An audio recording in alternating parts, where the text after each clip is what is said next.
Hello hello everyone. आज हम 12th NCERT विनिर्माण उद्योग उसका टॉपिक है सूती वस्त्र उद्योग, कॉटन टेक्सटाइल इंडस्ट्रीज को पढ़ेंगे। कॉटन टेक्सटाइल इंडस्ट्रीज, सूती वस्त्र उद्योग, जो कि हमारा बहुत ही पुराना उद्योग है। प्राचीन काल में हमारी ख्याति रही है पूरी दुनिया में। सूती वस्त्र उद्योग के, अगर कॉटन टेक्सटाइल इंडस्ट्रीज के मैं इतिहास की बात करूं तो 18वीं सदी तक भारत में सूती वस्त्र निर्माण कुटीर उद्योग के रूप में था, कॉटेज इंडस्ट्रीज के रूप में।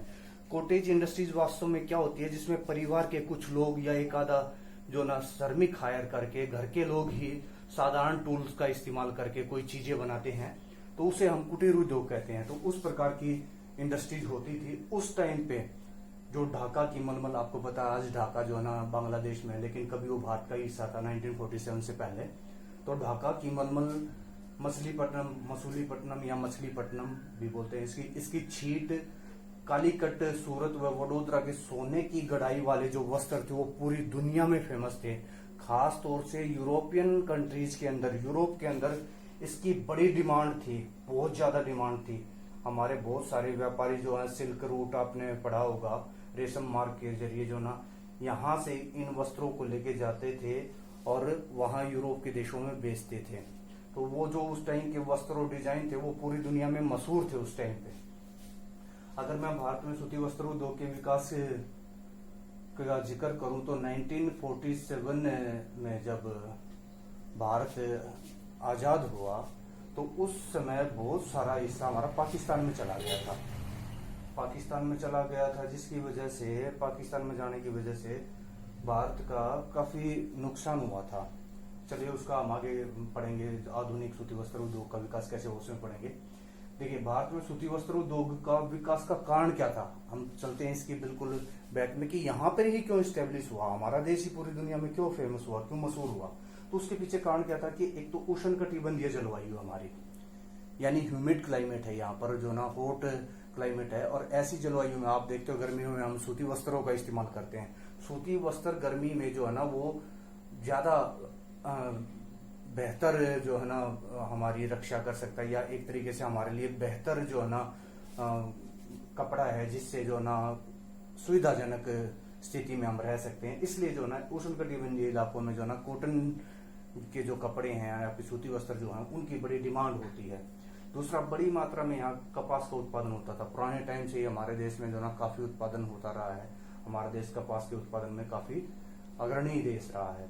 तीसरा, श्रमिक, यहाँ पर बड़े कुशल श्रमिक होते थे। जैसे मैंने आपको बताया ढाका की मलमल, तो पूरे वर्ल्ड में फेमस थे ऐसे श्रमिक जो उन्होंने पीढ़ी दर पीढ़ी अपना जो टैलेंट था ना वो अपने आने वाली पीढ़ियों को भी ट्रांसफर किया, स्थानांतरित किया। इसकी वजह से भारत पूरी दुनिया में जो है सूती वस्त्र उद्योग के मामले में विश्व गुरु रहा। अंग्रेजों के आने से पहले अंग्रेजों ने यहाँ के जो हमारे सूती वस्त्र उद्योग को काफी डैमेज कर दिया था, क्योंकि उन्होंने अपनी इंडस्ट्रीज में बने हुए कपड़े को जो ना हमारे देश में बेचना था। इसलिए उन्होंने हमारे यहाँ पर जो पहले से इस्टेब्लिश जो स्ट्रक्चर था, जो वो सूती वस्त्र उद्योग जो यहाँ पर चल रहा था, उसको पूरी तरीके से जो ना उस टाइम पे तबाह कर दिया था, ताकि यहाँ के लोग केवल अंग्रेजों का फैक्ट्री के अंदर बना हुआ कपड़ा ही खरीदें।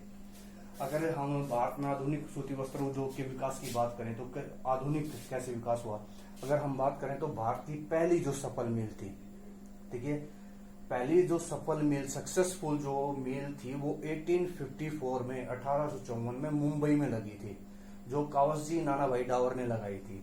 हालांकि इससे पहले कोलकाता में लगी थी, लेकिन वो सक्सेसफुल नहीं हो पाई थी। तो पहली सक्सेसफुल जो मिल थी वो इंग्लैंड जो है मुंबई के अंदर लगी थी। बहुत ज्यादा पूछा जाने वाला क्वेश्चन है ये, कंपटीशन एग्जाम में बहुत ज्यादा पूछा जाता है, बहुत इंपॉर्टेंट क्वेश्चन है, सीबीएसई में पूछा जाता है, बहुत इंपॉर्टेंट क्वेश्चन है।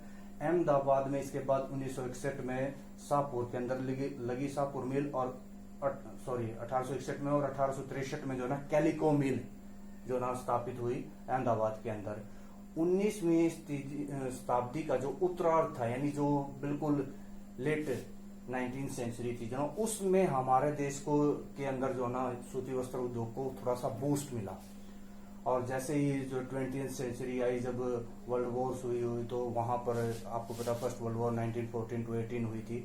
उस टाइम पे बड़ी मात्रा में इंग्लैंड के अंदर कारखाने जो है वो बंद हो गए थे। उन कारखानों के बंद होने की वजह से बड़ी मात्रा में जो है हमारे देश में सूती वस्त्र उत्पादन को जो है बूस्ट मिला था। उस टाइम पे बड़ी तेजी से जो ना बढ़ा था। लेकिन जैसे मैंने आपको पहले ही बताया था कि 1947 में जब भारत आजाद हुआ तो इसका विभाजन भी हुआ। आजाद तो हो गया, विभाजन हुआ इसका।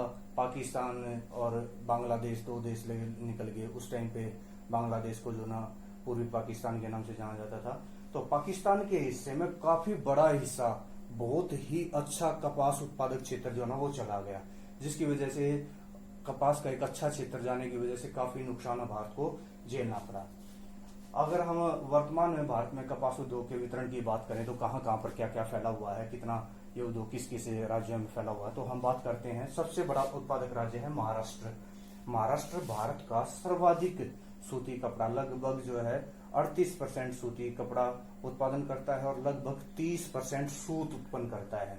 ठीक है, यहाँ पर 125 मिलें हैं, कुल मिला के 125 मिलें, जिसमें से अकेले मुंबई में 65 मिलें हैं। इसी वजह से मुंबई को भारत की सूती वस्त्रों की विराट नगरी कहा जाता है, कॉटन पॉलिश ऑफ इंडिया। ये भारत का सबसे बड़ा केंद्र है सूती वस्त्रों का, महाराष्ट्र में। इसके अलावा जो ना और भी कई सारे सेंटर हैं, जैसे पुणे है, सोलापुर है, नागपुर है, कोल्हापुर है, सतारा है। ये महाराष्ट्र के अंदर मौजूद दूसरे अन्य कॉटन टेक्सटाइल इंडस्ट्रीज के सेंटर हैं। नेक्स्ट बात करते हैं हम।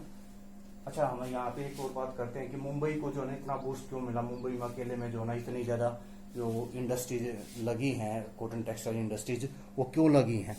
इसके पीछे कारण है, मुंबई के अंदर जो है वहां की जो एक तो जलवायु, किस सूती वस्त्र उद्योग के लिए सबसे जरूरी होता है उष्ण कटिबंधीय क्षेत्रों में आर्द्र जलवायु। उष्ण कटिबंधीय आर्द्र जलवायु यानी ह्यूमिड भी हो, और ह्यूमिड होना चाहिए, हॉट क्लाइमेट हो, ह्यूमिड हो, नमी होनी जरूरी है। सबसे जरूरी चीज होती है हवा में नमी की मात्रा।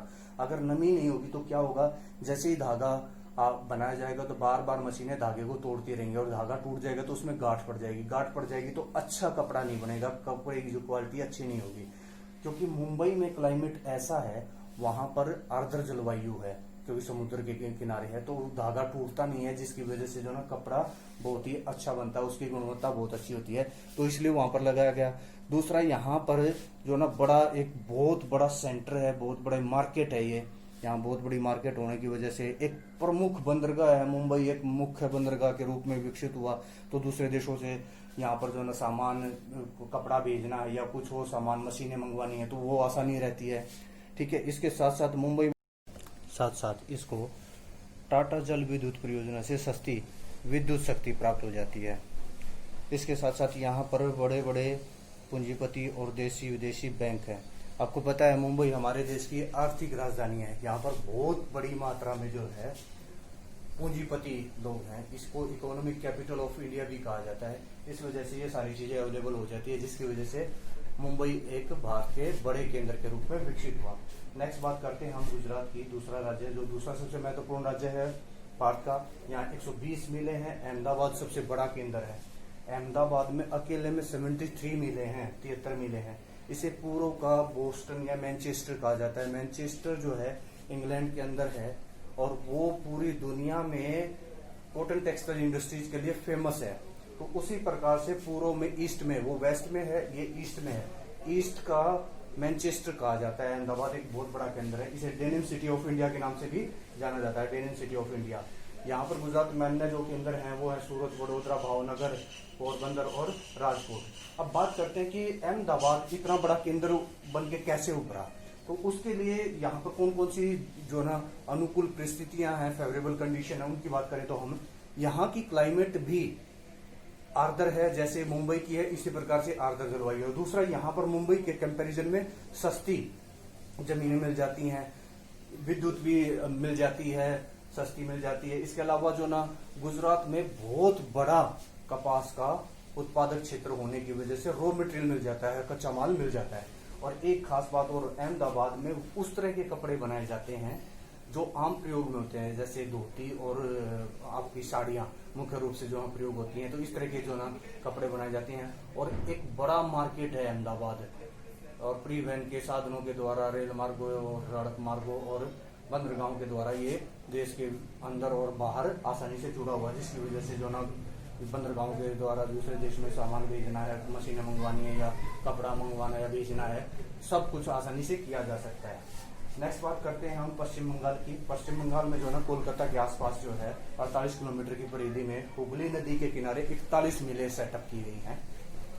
ये प्राचीन काल में ही जब अंग्रेजों ने यहाँ पर हमारे देश पे कब्जा किया तो अंग्रेजों ने सबसे पहले अपनी पहली फैक्ट्री वहीं लगाई थी कोलकाता के आसपास। उसी टाइम की वो फैक्ट्रियां लगी हुई हैं और उसी के बाद जो ना यहाँ पर बहुत सारी जो है इंडस्ट्री सेटअप हुई। यहाँ पर इस उद्योग के, सूती वस्त्र उद्योग के जो ना सेटअप होने के मुख्य कारण क्या हैं, तो हम उनकी बात करें तो एक तो बड़ा मार्केट है। कोलकाता एक बहुत बड़ा मार्केट है, आसपास के इलाके में जनसंख्या काफी निवास करती है, इसलिए जो ना बहुत ज्यादा डिमांड रहती है ऐसे कपड़ों की। इसके अलावा कोलकाता से जो ना विदेशों में सामान भेजा जा सकता है, एक बंदरगाह के रूप में विकसित हुआ है। और ये जो कोलकाता का इलाका है ये सड़क मार्गों, रेल मार्गों के द्वारा देश के आंतरिक भागों से भी जुड़ा हुआ है, जिसकी वजह से यहाँ पर काफी इसका विस्तार हुआ। नेक्स्ट बात करते हैं हम उत्तर प्रदेश के। अगला राज्य जो है पश्चिमी उत्तर प्रदेश में, उत्तर प्रदेश के पश्चिमी हिस्से में मुख्य तौर पे जो है आपकी सूती वस्त्र उद्योग यानी कॉटन टेक्सटाइल इंडस्ट्रीज का जो है ना वो सेटअप हुआ है, ज्यादा विकास हुआ है, डेवलपमेंट हुई है। कानपुर उत्तर प्रदेश का मैनचेस्टर कहा जाता है। जिस प्रकार से हमारे देश का मैनचेस्टर अहमदाबाद है, उसी प्रकार उत्तर प्रदेश राज्य के अंदर कानपुर सबसे बड़ा सेंटर है और उसे उत्तर प्रदेश का मैनचेस्टर कहा जाता है। इसके अलावा यहाँ पर अन्य जो केंद्र हैं वाराणसी है, मोदी नगर है, मुरादाबाद है, लखनऊ है, बरेली है। ये नेक्स्ट बात करते हैं हम तमिलनाडु की। भारत में सबसे अधिक, तमिलनाडु जो है भारत में सबसे अधिक सूती कपड़ा मिलों वाला राज्य है। यहाँ सबसे अधिक मिलें हैं, परंतु समस्या क्या है कि यहाँ की जो मिलें हैं वो छोटी हैं। कपड़े के बजाय यहाँ सूत का उत्पादन ज्यादा होता है। कोयम्बटूर यहाँ का सबसे बड़ा केंद्र है, इस वजह से कोयम्बटूर को जो है तमिलनाडु का मैनचेस्टर कहा जाता है। इसके अलावा अन्य जो केंद्र है यहाँ पर चेन्नई है, मदुरई है, तुतीकोरिन है, तंजावुर है, ये सारे केंद्र हैं। तो ये आपका जो ना भारत में कपास उद्योग का वितरण हो गया, distribution of cotton textile industries in India. Now बात करते हैं ट्रेड की, व्यापार की। भारत का व्यापार, विश्व व्यापार में भारत का योगदान 3% है। 3% यानी कपड़े का जो हमारा टोटल जो व्यापार करते हैं विश्व में, उसमें कपड़े का जो परसेंटेज है वो 3% है। और ये लगभग जो है ना निर्यात की जाने वाली जो टोटल वस्तुएं हैं उसका 1/3 भाग कपड़ों के रूप में होता है। भारत के जो सिलाई कपड़े हैं, रेडीमेड जो क्लोथ्स हैं, उसकी पूरी दुनिया में काफी डिमांड है। उस डिमांड को ध्यान में रखते हुए भारत में cotton textile export promotion council का गठन किया गया ताकि ज्यादा से ज्यादा हमारे देश में जो ना इस इंडस्ट्रीज को जो ना बूस्ट किया जाए, इसकी डेवलपमेंट हो, अच्छी क्वालिटी के कपड़े बने और दुनिया भर में जो ना उसको बेचा जा सके और उससे फायदा कमाया जा सके। ठीक है, नेक्स्ट बात करते हैं इसकी समस्याओं की। प्रॉब्लम्स क्या हैं? देखो, कॉटन टेक्सटाइल इंडस्ट्रीज जो ना कभी से जो ना बहुत सारी प्रॉब्लम्स को फेस करती आ रही है। अब जो इनके सामने सबसे बड़ी समस्या है वो है सिंथेटिक कपड़ों से इनकी प्रतिस्पर्धा। इनका कंपटीशन सिंथेटिक कपड़ों से है और हमारे पास जो मशीनें हैं वो पुरानी हैं, तकनीक पुरानी है, पुराने टाइम के ही डिजाइन अभी तक चल रहे हैं, जिसकी वजह से हमारी क्वालिटी पर भी फर्क पड़ता है और अब प्रोडक्शन कम होने की वजह से उसकी लागत बढ़ जाती है। तो ये कुछ हमारी मुख्य समस्याएं हैं। आइए अब हम भारत के मुख्य सूती वस्त्र उद्योगों को मैप पर स्टडी करते हैं, मैप पर उनका अध्ययन करते हैं। ये भारत के मुख्य सूती वस्त्र उद्योगों में अगर हम सबसे पहले बात करें जिसे भारत का मैनचेस्टर कहा जाता है, ये अहमदाबाद, इसे भारत का मैनचेस्टर कहा जाता है। इसे पूर्व का मैनचेस्टर भी कहा जाता है या बोस्टन कहा जाता है। ये गुजरात के अंदर भारत का सबसे बड़ा केंद्र है। नेक्स्ट अगर हम बात करते हैं तो मध्य प्रदेश के अंदर ग्वालियर, ये सीबीएसई में पूछे जाने वाले इम्पोर्टेंट सेंटर जो आपके पूछे जाते हैं सीबीएसई में मैप के क्वेश्चन में, वो बता रहा हूँ। उत्तर प्रदेश के अंदर वाराणसी बहुत बड़ा केंद्र है। पश्चिम बंगाल के अंदर हम बात करें तो मुर्शिदाबाद जो है पश्चिम बंगाल के अंदर, मुर्शिदाबाद ये एक बहुत बड़ा केंद्र है। अगर हम दक्षिण भारत में बात करें तो एक ही गुजरात के अंदर रह गया था सूरत, गुजरात के अंदर सूरत भी रह गया था। सूरत बड़ा केंद्र है पुराने टाइम में। सूरत तो बहुत पुराने टाइम में अंग्रेजों के आने से पहले भी काफ़ी विकसित था सूरत। नागपुर जो है वो आपका महाराष्ट्र के अंदर, पुणे महाराष्ट्र के अंदर, सोलापुर महाराष्ट्र के अंदर, यहाँ पर